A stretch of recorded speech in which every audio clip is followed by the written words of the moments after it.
today is about bringing 29 Environment Court judges down to the Wairau Bar so that Rangitane have an opportunity to showcase where their tupuna lived and how they lived.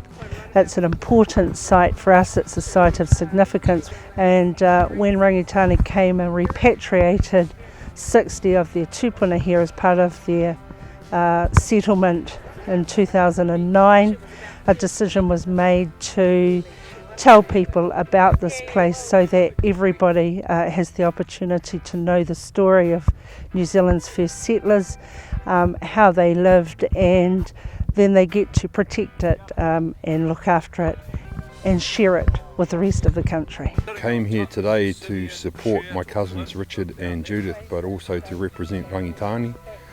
You would have heard them talking about the repatriation when we brought our tupuna back from Christchurch.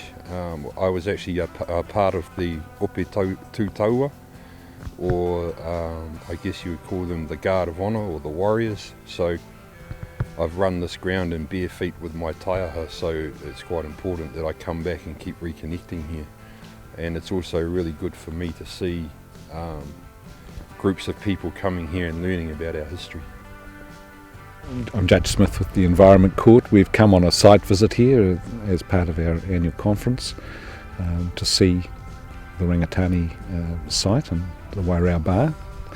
I hadn't heard of it or been involved in it previously, but I found it very interesting. I do a lot of work in the Bay of Plenty, and many of the sites there that are possibly a little younger but similar have been taken out through development and draining of swamps, and this is obviously a very intact site and quite different, but has many similarities in the sense that it's a place between salt water and fresh water, and shows signs of what I would call longer term occupation than people thought of in the old days, with swamp paths and temporary summer camps.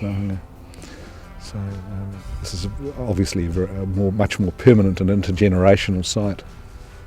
Today's it's been one of those good days. It's opportunity to bring some Environment Court judges down to one of the principal settlement sites in the country, and the opportunity to just say to them, oh, this is what's special about this place, that if we wanted to understand how the first people lived, if we wanted to do some research in the future about what the climate was like, what the environment was like, this is a good place to start, because if you're doing longitudinal research, start from the beginning of time and then work up to the present day.